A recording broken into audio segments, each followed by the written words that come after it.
Public exam உடைய answer பேப்பர்ல blue பென்ல எழுதலாமா? தாராளமா எழுதலாம். ஆனா அது பால் பாயிண்ட் பென்னா, இல்ல ஜெல் பென்னா, இல்ல ink Penna? Black pen use பண்ணலாமா?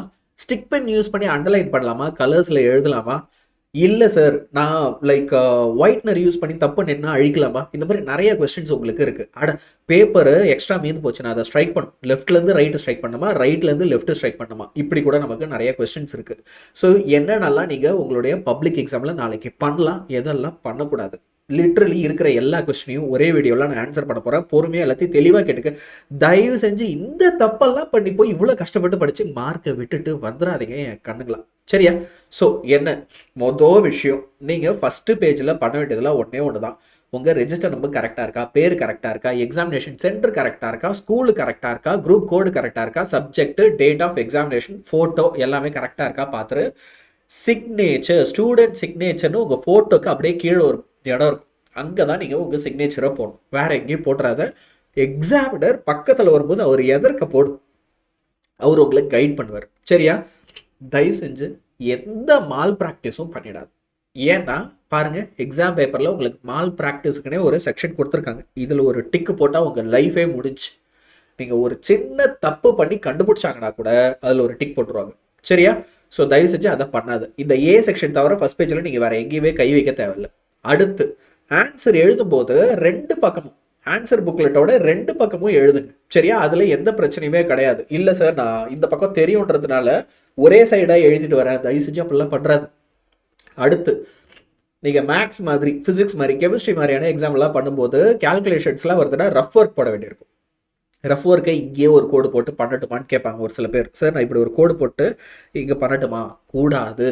என்ன செய்யணும்? கீழே போடணும். ஓகே, இங்கே கீழே எக்ஸ்ட்ரா ஸ்பேஸ் கொஞ்சம் கொடுத்துருப்பாங்க, இங்கே கீழே தான் போடணும், வேற எங்கேயுமே கிடையாது. நல்லா ஞாபகம் வச்சுக்கோ.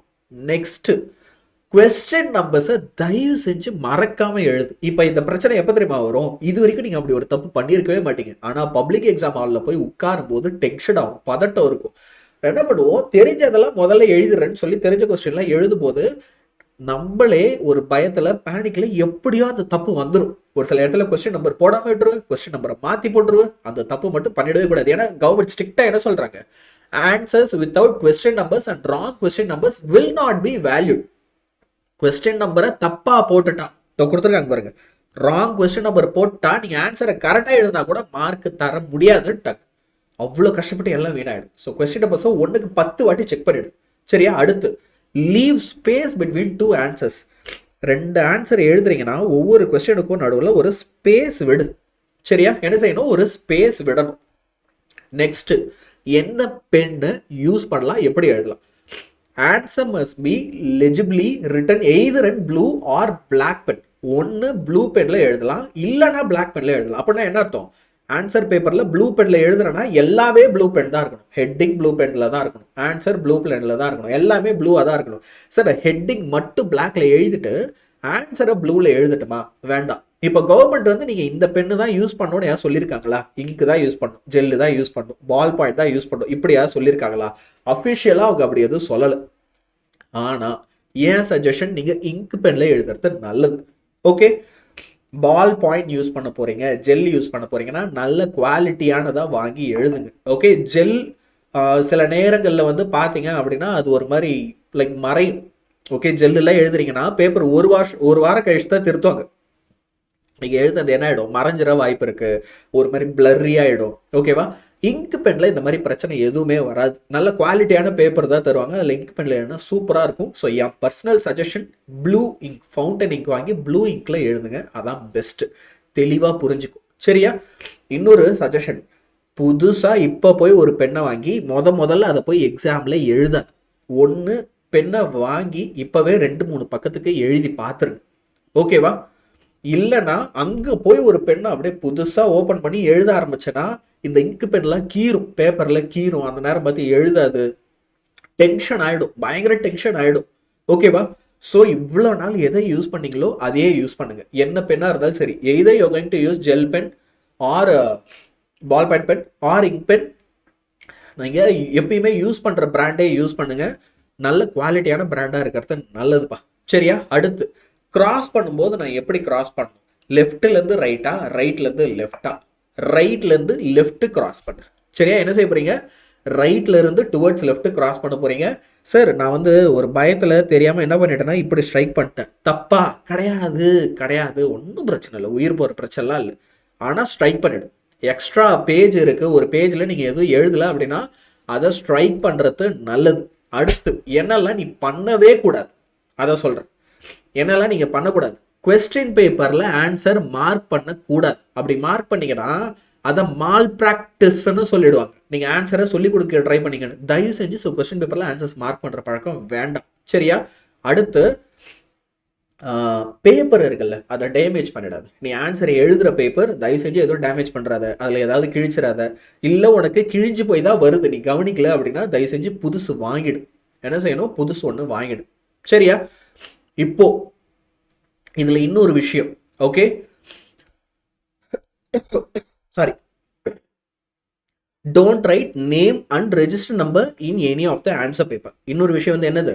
உங்கள் பேரையோ ரெஜிஸ்டர் நம்பரையோ ரோல் நம்பரையோ தூக்கிட்டு போய் ஆன்சர் பேப்பரில் தயவு செஞ்சு எங்கேயுமே எழுதிக்காது. லெட்டர் ரைட்டிங்லாம் எழுதும்போது ஃப்ரம் டுல என் பேர் தெரியாமல் போட்டர்லாம் சொல்லக்கூடாது. உங்கள் பேர் எங்கேயுமே இருக்கக்கூடாது. கரெக்ஷன் பண்ணுறவங்களுக்கு நீங்கள் யார், என்ன, உங்கள் ரோல் நம்பர், உங்கள் விவரம் எதுவுமே தெரியக்கூடாதுன்னு கவர்மெண்ட் சொல்கிறாங்க. அதனால் நீங்கள் எதுவுமே எங்கேயுமே எழுதக்கூடாது. அடுத்து ஸ்கெட்ச் யூஸ் பண்ணுறேன், கலர் பென்சில் யூஸ் பண்ணுறேன், ஸ்டிக் பென் யூஸ் பண்ணுறேன், ஸ்டென்சில் யூஸ் பண்ணுறேன், இது எதுவுமே வேண்டாம். சரியா? இது எதுவுமே வேண்டாம். ஒன்று ஃபுல்லாக ப்ளூ இல்லை ஃபுல்லாக black pencil. Okay, normal pencil for highlighting, underlining. Okay, அதுக்கெல்லாம். சரி, இப்போது நான் வந்து ஒன்று தப்பாக எழுதிட்டேன், அப்போ என்ன பண்ணுறது? அதுக்கும் நான் சொல்கிறேன். மொதல் விஷயம். இன்னொன்று, லெஃப்ட் மார்ஜினில் நீங்கள் எதுவுமே எழுதக்கூடாது கொஸ்டின் நம்பர் தவிர. இந்த லெஃப்ட் மார்ஜின் இருக்கு இல்லையா, இங்கே கொஸ்டின் நம்பர் போடலாம், அதை தவிர என்ன பண்ணக்கூடாது? வேறு எதுவுமே எழுதக்கூடாது. சரியா? You should not write anything on the margin. அடுத்து, don't tear or remove any page from the answer book. Sir எக்ஸ்ட்ராவாக ஒரு பேப்பர் இருந்துச்சு, நான் பத்திரமா அதை கீழ்ச்சி எடுத்துன்னு வந்துட்டேன் அப்படின்லாம் பண்ணக்கூடாது. சரியா? ஞாபகம் வச்சுக்கோ. சார் முக்கியமானது, நான் இப்போது ஒன்று தப்பாக எழுதிட்டேன், ஐ ரோட் சம்திங் ராங். அப்போ நான் என்ன பண்ணலாம்? பென்சில் இருக்குன்னா அந்த பென்சிலை வச்சு இப்படி ஒரு கோடு போட்டுற, அவ்வளோதான், ஒரு ஸ்ட்ரைக். அதை என்ன பண்ணக்கூடாது? ஓகே, ஒரு விஷயம் நீங்கள் ராங்காக எழுதுறீங்க அப்படின்னா போய் கிறுக்கி வைக்கக்கூடாது. ஒரு விஷயம் ராங்னா அதை இப்படி அடிக்கிறது பண்ணக்கூடாது. சார் இல்லை நான் ஒயிட்னர் வச்சுருக்கேன், நல்ல குவாலிட்டியான ஒயிட்னர். ஸோ அந்த ஒயிட்னர் வச்சு இதை இப்படி எரேஸ் பண்ணிவிடவா? ஓகே, எரேஸ் பண்ணி வச்சிடவா? வேண்டாம். ஏன்னா ஒயிட்னரு நீங்கள் அப்போ எக்ஸாம் ஹாலில் பார்க்கும்போது இது மட்டும் அழிஞ்ச மாதிரி இருக்கும். ஒரு வாரம் கழிச்சு பேப்பரில் ஒரு வாரம் கழிச்சு தான் திருத்துவாங்க. அப்போது என்ன ஆகிடுன்னா பின்னாடி இருக்கிறதும் சேர்த்து அழிச்சு, பின்னாடி நீங்கள் பேக்கில் என்ன எழுதிங்களோ அதுவும் சேர்ந்து அழிச்சிடும். சரியா? ஸோ தயவு செஞ்சு ஒயிட்னர் யூஸ் பண்ணாதீங்க. ஓகே, பென்சிலால் அழகாக ஸ்ட்ரைக் பண்ணிவிடுங்க. ஸோ என்னென்ன நீங்கள் பண்ணலாம், என்னென்ன பண்ணக்கூடாதுன்றதுல தெளிவாக இருப்பீங்க இப்போது அப்படின்னு நம்புறேன். இதே மாதிரி என்னென்ன கொஸ்டின் இருக்கோ எல்லாத்தையும் கமெண்ட்டில் போடும், ஒன்று விடாமல் எல்லாத்தையும் கமெண்ட்டில் போடும். சரியா? தயவு செஞ்சு இப்போ போய் புது பென் வாங்காத. அப்படியே வாங்குறனாலும் 2-3 பக்கத்துக்கு தயவு செஞ்சு எழுதி பார்த்துரு. எக்ஸாம் ஹாலில் போய் திறக்காத. எக்ஸாம் ஹாலுக்கு ஒரு கையில் தண்ணி பாட்டில் எடுத்துகிட்டு போய்டு. சரியா? என்ன பண்ணு, கையில் ஒரு தண்ணி பாட்டில் எடுத்துகிட்டு போய்டு, ரிலாக்ஸாக போ. தயவு செஞ்சு நல்லா தூங்கிடு. எக்ஸாம் நீ கஷ்டப்பட்டு படிச்சிருக்க, இவ்வளோ நாள் உயிரை கொடுத்து கஷ்டப்பட்டு படிச்சிருக்க, கண்டிப்பாக நல்ல மார்க் உன்னால் எடுக்க முடியும், அது எனக்கு தெரியும். சரியா? உனக்கு பயமாக இருக்கும், இப்போது பதட்டமாக இருக்கும். எக்ஸாம் முடிச்சுட்டு வந்து நீயே சொல்லுவேன் என்கிட்ட, சார் நான் நல்லா பண்ணியிருக்கேன்னு. தமிழ் எக்ஸாம் முதல் எக்ஸாம் மாசாக பண்ண முடியும் நம்மளால். சூப்பராக பர்ஃபார்ம் பண்ணு. All the best. கண்டிப்பாக இன்னும் you are going to do great. உன் பயம் இருக்குன்னு எனக்கு புரியும், அதை தாண்டி நீ சூப்பராக பர்ஃபார்ம் பண்ணுவேன். Okay, love you all the best. வேறு ஏதாவது கேள்வி இருக்குன்னா கமெண்ட் பண்ணு, நான் ஹெல்ப் பண்ணுறேன். சரியா? Bye bye from Yazhniyan sir.